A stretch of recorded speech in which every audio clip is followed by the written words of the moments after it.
Ladies and gentlemen, what you're looking at now is what transpired at the end of episode 43. A chaotic brawl had erupted between several members of the former NWO and of course NLW. What happened moments prior to this was Jeff Hardy was super kicked by Shawn Michaels and Triple H had fled him off the scene, but it's what took place after that has people buzzing. Unfortunately, that car, as you can see, involved in a hit and run attack on the game Triple H. We don't know who was behind this, we don't know who's responsible, we don't know whether they're going for Triple H or whether they were going for Jeff Hardy, but you can see that Triple H had actually shoved Jeff Hardy out of the way, so there's so many possibilities relating to this case. The authorities are looking into who was responsible for this. Nothing is certain at this time, and it would be wrong to speculate. But all you need to know is that Triple H is in a critical condition in hospital. He's being worked on by the finest medical staff there is, and we can only wish a speedy recovery to him. There's no point asking when he's going to return, if he's going to return, because at the moment it's just about him getting better, but the fact is we need to find out who did this, we need to find out who was responsible. There's certainly a long list, and that is a shame. There's a long list of people this could have been, but again I don't want to speculate on who that might be. Now while the authorities are doing their thing, what took place mere days after this incident sent shudders down my spine, and needless to say it involves Seth Rollins, and I'm just going to apologise ahead of time for his tastelessness. Take a look at this.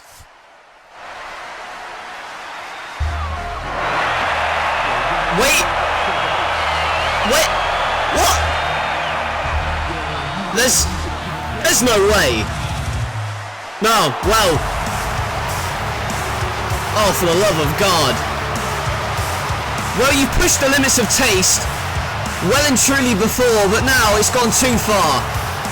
Triple H, his career, his life was hanging in the balance, and Seth Rollins is taking the opportunity to mark this.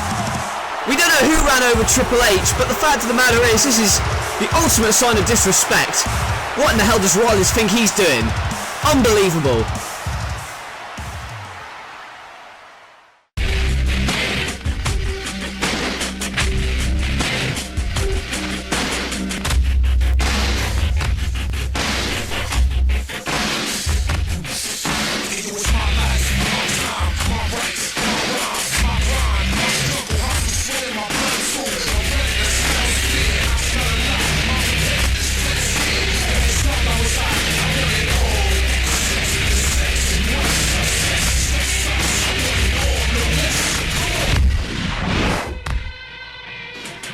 Welcome to Metal. Tonight's main event will see the Phenom The Undertaker take on the Eater of Worlds Bray Wyatt. We saw Bray Wyatt align himself with the Brood to take out Sting, but tonight is his first real test since teaming with the Brood when he takes on The Undertaker. What factor will they play in this upcoming main event as Undertaker prepares to enter Hell in a Cell against AJ Styles at Revenge for the World Heavyweight Championship? Well, that's our main event, but what we're going to show you now is what transpired earlier on in the evening. We just saw Seth Rollins come out and mock Triple H, and it was bad enough that he was using that sort of disrespect, but then he went on to grab a microphone and claim that this is a new era, and Triple H is old news. He said he'd beaten him, and he'd hogged the spotlight for too long, and despite the NWO being gone, Seth said he would rise up and be a dominant force here in No Limits Wrestling. Well, somebody certainly took exception to that, and that man was Drew Galloway. Galloway came out to confront Rollins and constantly hinted that it was Seth Rollins who drove over Triple H. He said he didn't submit at WrestleMania and he's not a quitter, and he started to question whether Seth was up for being the top guy, and if that was the case, then why was he still needing to gang up with former NWO members, the Outsiders, when they attacked him during that brawl at the end of last episode? He said the reason that he helped Jeff Hardy against the Outsiders was because he was sick of injustice, like the fact that he lost despite never technically submitting to Kurt Angle at WrestleMania. Well, Drew Galloway obviously had a problem with Seth Rollins' methods and attitude in general, but this wasn't about Seth Rollins tonight. This was about Scott Hall. Galloway cost the Outsiders the matchup against Jeff Hardy on our last episode, and with Kevin Nash banned from ringside, Drew Galloway sought to take out one half of the Outsiders in the form of Scott Hall, the bad guy. And Galloway, you can see him being wrenched by the arm, but Hall elbowed away. And now Galloway miscalculates at that time. Oh, and there's a fall away slam by Scott Hall. And Galloway now, he's trying to stand up for justice, but at the moment he's sat down, and well, Seth Rollins is still at ringside despite the fact that Kevin Nash has been banned from ringside. I didn't expect this, but there's a suplex by Scott Hall, the bad guy. And well, he's bad to the bone, and Rollins encouraging him to get up to the top rope. That's 300 pounds flying at you, but Galloway gets the boot up, and then the punch, and now the arm drag, and double arm DDT by Galloway. the leader. And you can see him getting up to his feet. But now here comes Seth Rollins. Rollins is on the apron now. But Galloway equalises it with a Claymore kick. And Rollins is gone. And Galloway, oh, he wasn't looking. Wasn't paying attention to Scott Hall in the ring. And damn it, Scott Hall with the razor's edge. And he pins Drew Galloway thanks to the interference from Seth Rollins. Well, Galloway decided to come out and question Seth Rollins' attitude. And that's exactly what he gets for it. He was 3-on-1 attacked by the Outsiders and Rollins this past week, and now he suffered again at the hands of Seth. And Galloway is down in the centre of the ring, and Rollins smirks at him and mocks him as he lays there. Kurt, no doubt you must be extremely frustrated at what went down at WrestleMania, not submitting Drew Galloway. He passed out, he didn't tap out. How do you feel about that? Some people saying you didn't win fairly at WrestleMania. How do you respond? You're crazy. It's a load of crap. I mean, I'm the best wrestler alive today. I do all the work. I knock him out. It's a load of crap. It makes me sick. And I'm disgusted. Get out of my face. Regal and Finlay ready for tag team action. They're not going to be happy with the team they're going to face. Because these guys are the new top dogs. They are the new top tag team. They are the NLW Tag Team Champions, Raven and Rob Van Dam. They won those titles in TLC at WrestleMania, and this is their first match since then.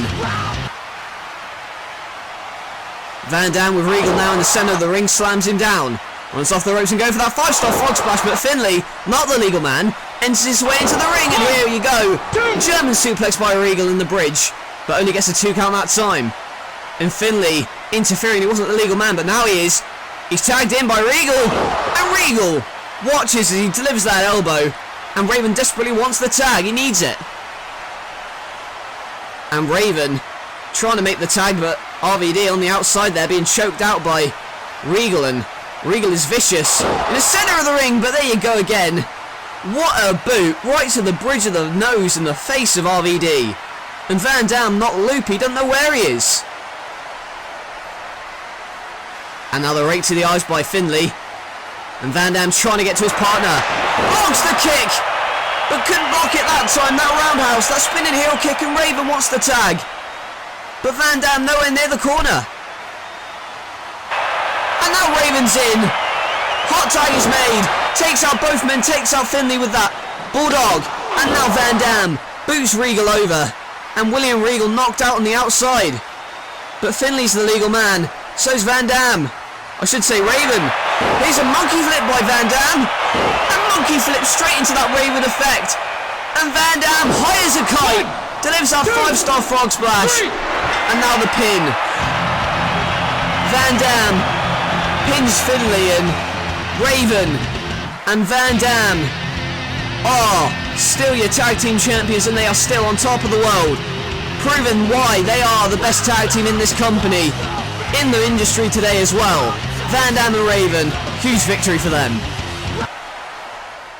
Van Dam and Raven proving that their WrestleMania victory was not a fluke, with a successful victory over the Brits, Finlay and Regal. Someone who was not so successful was Drew Galloway, who earlier tonight we saw lose to Scott Hall on account of interference from Seth Rollins. And we've also seen the man who beat him at WrestleMania, Kurt Angle, explain his frustration over not getting the credit that he feels he deserves, despite the fact that Galloway passed out, not tapped out, and that irks Kurt Angle, because there are some questioning whether or not Galloway, without that freak incident that took place with the blood loss, whether Drew Galloway would have been able to beat Kurt Angle. And we want to talk about what the hell are you doing here? You're supposed to be in hospital, you shouldn't be here. Yeah, I get that, alright, calm down. So you've obviously seen the security tapes that we showed, you saw who attacked you from behind. Hey, we're taking care of it, alright? But what you need to do is recuperate, because that was a nasty shot you had, alright?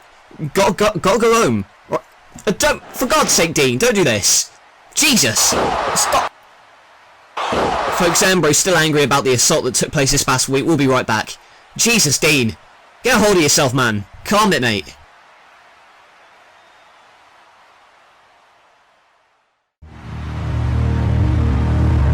Where I come from, an onslaught of fury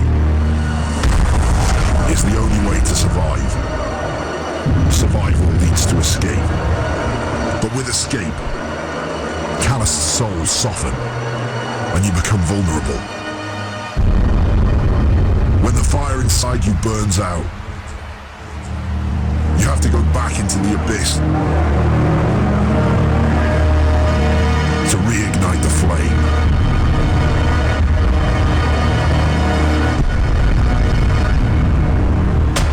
I am Wade Barrett, and my barrage has just begun.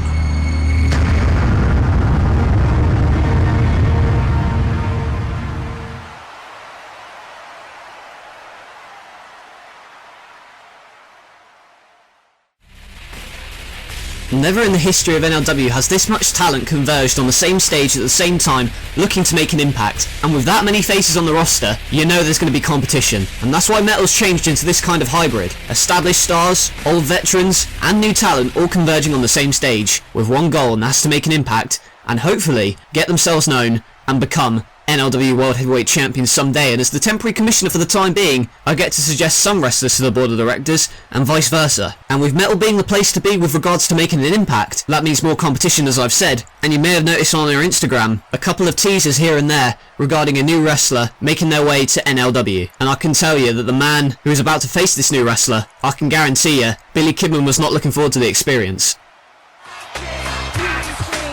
And the Filthy Animals still together, and they're still in the ring now, and they get...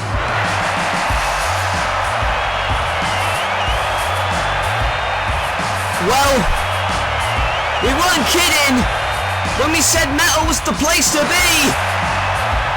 And apparently, someone's going to take advantage of that. Zero fear, zero miedo. That is Pentagon Jr. And he has arrived in No Limits Wrestling.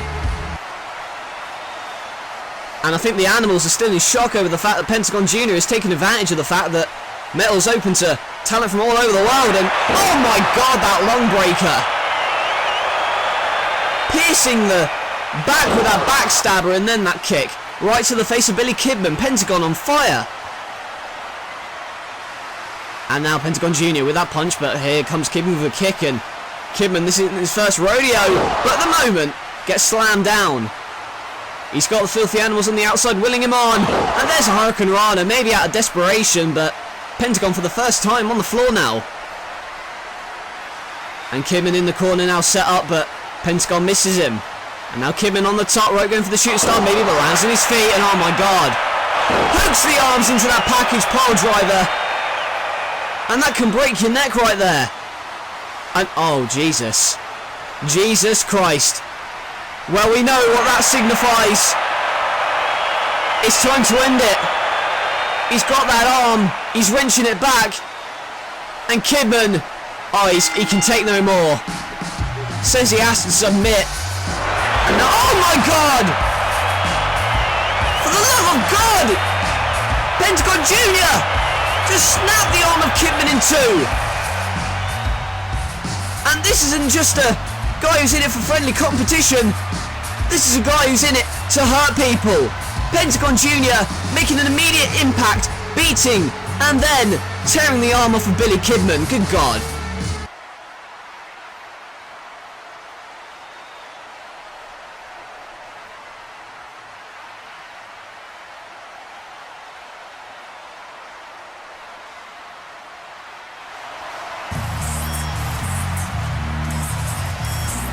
And this isn't someone I've heard for a while. And well, we've said that old stars were going to make some returns, and well, I didn't expect this. That's Test. And Test, the former NLW Tag Team Champion, at the moment just boots Akio square in the jaw. And Test trying to take back his spot on the roster. Akio now tries to knee him away, and he does. But now, oh my god, look at the power. Look at the power of Test. What a power slam by Test, and Akio down on the floor now. You don't know where he is, look at him. And now measures him up, but punched away. Akio on the second rope now, with some sort of springboard. But the strength of Test caught him out, and that TKO puts Akio away. And new stars have also come out tonight, but some old ones as well. And the former NLW Tag Team Champion Test here to make an impact and reclaim some lost momentum. Adam Cole is not a loser! I am not a star on the decline. I'm a star on the rise. And I always will be on the rise. I'm not gonna lie. You've got a lot of promise and a lot of potential. Potential does not stand a chance against the best damn pro wrestler on the planet. A lot of promise does not stand a chance against Adam Cole, baby! What it does promise is a beating like you've never experienced before. And after I mangle you, I'm gonna go on to win that championship. Not a loser, a winner. It's Adam Cole, baby! Still to come tonight, ladies and gentlemen, Bray Wyatt takes on the Phenom, The Undertaker. Can the Eater of Worlds gain momentum heading into his casket match against Sting, or will The Undertaker unleash his recent frustration against AJ Styles onto Bray Wyatt before he's scheduled to step inside Hell in a Cell for the World Heavyweight Championship? Certainly a lot of animosity is present in both of those feuds, and they will culminate at Revenge. And Revenge is only 1 week away now. It is only going to be one episode to go until NLW Revenge, the first pay-per-view since WrestleMania and the first pay-per-view of this new era in NLW. And you want to talk about new stars, Big E Langston has made an immediate splash in the hardcore division, but his first defense on pay-per-view comes against the genocidal, homicidal, death-defying Sabu. It's for the hardcore title, and Sabu is looking to regain that championship. And while we saw her on Metal earlier tonight, Seth Rollins attempt to get into the mind of Drew Galloway. Galloway standing up for justice, trying to avenge the loss to Kurt Angle at WrestleMania, and he's going to try and do that against Rollins at Revenge. And also at Revenge, it has just been announced as Jeff Hardy versus Shawn Michaels, suspect number 1 in the Triple H case. Shawn Michaels, who attacked Jeff Hardy last week and at WrestleMania, obviously, they're going to try and take this feud to another level at Revenge. And of course the casket match, who can forget Bray Wyatt emerging from the casket, aligning himself with the Brood and taking out Sting, and Sting is looking for some revenge, no pun intended, against Bray Wyatt in that casket match. And well, the pay-per-view name's out for this one. Lesnar debuted at WrestleMania to take down the NWO, and arguably CM Punk almost cost NLW their livelihoods, but at Revenge, Lesnar finally gets his hands on CM Punk. And it's the main event, it's for the World Heavyweight Championship. It's a Hell in a Cell matchup rematch from WrestleMania. The Undertaker challenges AJ Styles for the World Heavyweight Championship, and the way that Styles has acted in recent weeks has led some to question his title reign. But before that, we've still got Metal to go, and the question is, with Bray Wyatt's recent alliance with the Brood, how is that going to play into this matchup when he goes up against The Undertaker? It's meant to be one-on-one, but we've seen Bray Wyatt manipulate people in the past. And is Hell in a Cell still playing on the mind of The Undertaker? Let's find out. Wyatt with Brood in tow, in the ring now. Casket match on his mind against Sting. But the way he decimated Sting this past week sent shockwaves through this company. And can he continue that momentum with the Brood at ringside against this guy? The man who arguably should be the World Heavyweight Champion by now. However, at WrestleMania, he came just short. But it's not that incredible match that people are talking about. It's the way that AJ Styles conducted himself. The way that he shook Undertaker's hand in an apparent sign of sportsmanship, and then only to kick him in the face. But here we go. He comes in on his motorcycle. Wyatt tells the Brood to stand back. But up next, it is going to be a match that everybody's waiting to see. Wyatt versus Undertaker, that's our main event, and it's coming up next. Revenge takes many forms. How does one wish to inflict pain and punishment on those that have wronged them? In this game, the goal is survival. Do you wish to grab your enemies by the throat? Within the confines of a cage? Hard steel, ripped flesh. Revenge is certainly a dish best served in hell. No Limits Wrestling Revenge, live on pay-per-view.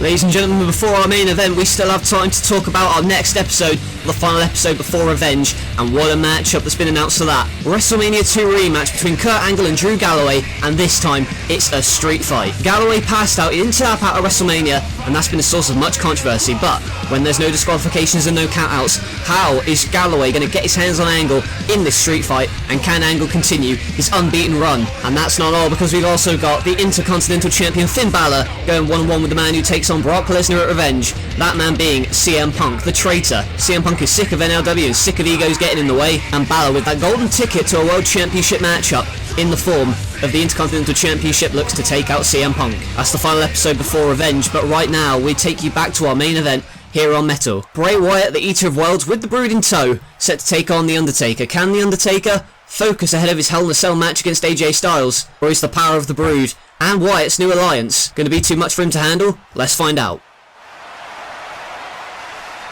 And you can tell that Bray Wyatt is a hell of a lot more confident and relaxed, in fact, knowing he has the Brood at ringside.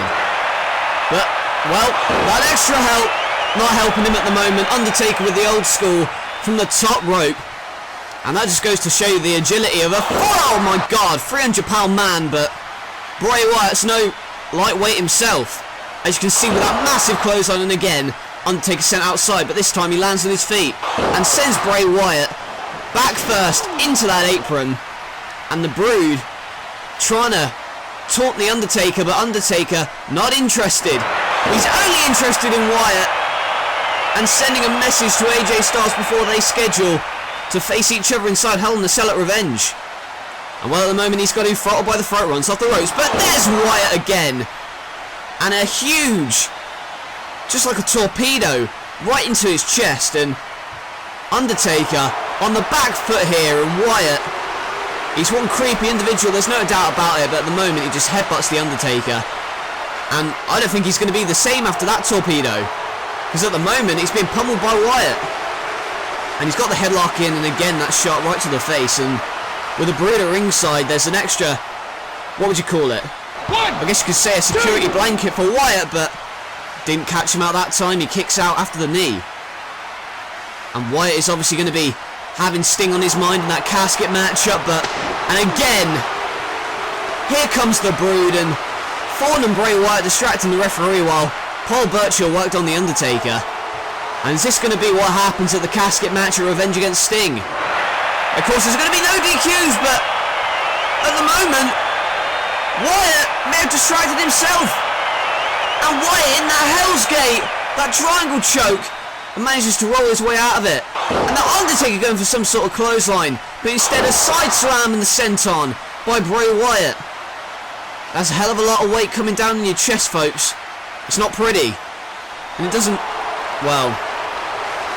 And now you can see Wyatt going into that zone. And going for that Sister Abigail now. Undertaker desperately tries to fight out of it, and he does. Rolls him by the throat and hits the choke slam. That extra security from the Brood is not doing Wyatt any favours at the moment, but now they're going to try and interfere, but taken care of by the Undertaker. And there's that boot right to Bray Wyatt's face. And you got to believe he's going for the choke slam now. Wyatt on the floor, but tries to kick himself away.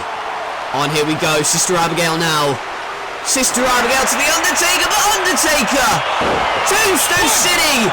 Here's the cover by the feet, oh, good grief! And the referee's gonna call a disqualification. Undertaker wins by DQ, but he would have won if the Brood hadn't have interfered like that. And now, look at that, oh my. And now he's getting payback!